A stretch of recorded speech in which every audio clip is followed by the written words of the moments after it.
question, what is it like to live in Vrindavan? I can answer that in 2 words. Harsh bliss. It is extremely difficult place to live for multiple reasons.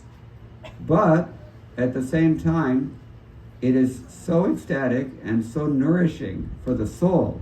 Not for the body, not for the mind, for the soul. That, it's kind of like you develop a dependency.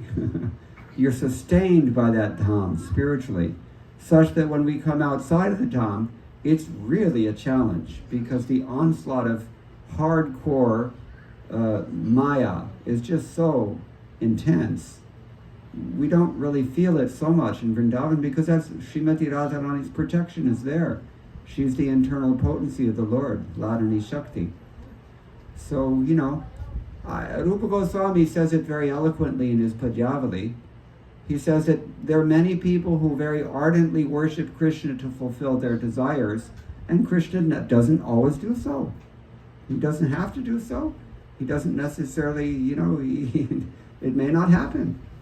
But, he said, if you just exist in Vrindavan, in Vrajadham, then without any question of whether you've done any bhajan or not, Vrajadeva will give you a love of Godhead. That kind of mercy we're dealing with there, and you feel it if you spend some time there. But it's not easy to do. You have to be very, very cautious. Every day first thing when I step outside of my house, I touch the dust, put it to my head, and pray like Vishwanath Chakravarti Thakur, who said, that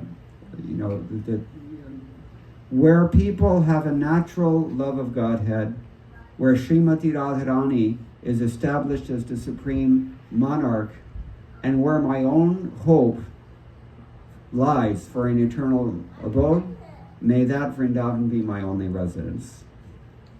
You have to pray, and you have to remember, you have to appreciate. Every speck of dust in Vrindavan is Chintamani. It can fulfill all desires. Every tree is a Kalpavriksha. It looks like a champa tree growing outside my house, but it's actually a Kalpavriksha tree.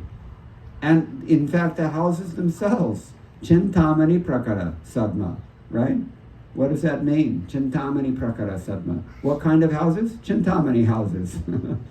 The Chintamani is a touchstone. Everything there is of this nature, but you have to be careful what you desire there, because you'll get it. You desire the wrong things, you will get the wrong things also, and that will take you out of Vrindavan. One of my godbrothers put it very eloquently. Romapad Swami, you all, I think, know him, that Kapila Dev explains that the nature of bhakti. No, he was explaining Kapila Dev's prayers, sorry. And he was saying that the nature of bhakti is that bhakti removes anarthas. We went through that description already. So, the thing that we have to watch out for is that when Bhakti Devi removes our anarthas, that we're not clinging to them. Because if you're clinging to those anarthas and Bhakti Devi removes them, that means you will be removed along with them. And, it's a real test also. Anything you want, Krishna will give it to you in Vrindavan. So you have to be ready for that. Prabhupada did not encourage people to go there in youth, and he did not encourage householders to settle there. He encouraged people to retire there, and sannyasis and brahmacharis to live there. Older people and renunciates, because it is that kind of environment that only such persons can really handle it. It's very easy to commit offenses there. Dhamma aparadha hota hai. So, you have to be a little careful. But, it's invisible bliss on the bodily conception of life. If you look at Vrindavan, you just see pigs, pollution, beaties, and, all, people ripping you off all the time, and nothing works, and it's extreme seasons, and all this stuff. That's there. Kandipa. But at the same time, you feel this reciprocation from Krishna and more from Srimati Radharani. This is another reason we take shelter of Srimati Radharani in Vrindavan Dham, because she's soft. Men are a little hard, right? but she's soft. She knows what it's like to be a devotee because she's one of them, the supreme devotee. So she can sympathize with us, and she does. So, Radhe Vrindavanadhishe Karunamrita Vahini Kripaya Nijapadabjadasyam Mahyam Pradeyatam Iha Vrindavane.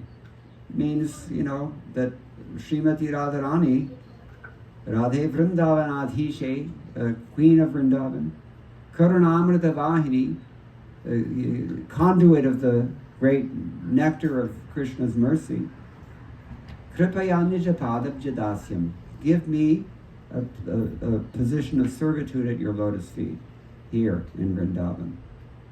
Mahyam Pradeyatam. And we have to pray like that. I hope I'm answering your question satisfactorily. You want to hear more? Sure. She wants to hear more too, so let's take another question first. So, thank you so much, Prabhuji. Wonderful. So my question is, do you ever feel scared when you are leaving Vrindavan? Scared? In Vrindavan? No. When you have to leave Vrindavan. Like you came here to preach. Yes. So do you have that fear? The fear is that we might die somewhere outside of Vrindavan. Exactly, that's Because we're at that age, right? So, yeah, that's the only one, really. I mean, like I said, we discussed earlier, there's so many reasons to be afraid here. Houston, Texas. Wasn't it quite some time ago, maybe 20-something years ago, British tourist came here. He was staying with his host here in Houston, and he went out to some party, and he had maybe a little too much to drink. When he came back, American houses all look exactly the same, right? He couldn't tell which one to go in because he's a little bit chakkar. So, he went and knocked on the door, and it's late at night, 1 a.m. Who's going to answer his door at 1 a.m? If that happens, you could get shot, right? Home invasion. So, he thought, well, maybe they're all asleep. I don't want to bother them. So let me try the back door. Big mistake. You know what happened, right? You can understand. Once you trespass, the Texas laws, you can blow that person into tomorrow if you so choose. And that's exactly what happened. It was a big thing with the British government. Hey, what's wrong with you people? It was, hey, this is America. So yeah, I mean, these things do happen, but we're not really afraid because we're taking Krishna with us, and it's his program. Really, we're just the servants. But we do miss it. Yeah, we do. I mean, people when they even people who visit Vrindavan, if they spend too long there, they cry when they leave, because it's just it's such a soothing balm for the soul to be in a place where not everybody's trying to, cheat you and envy you and all these ugly things that we see.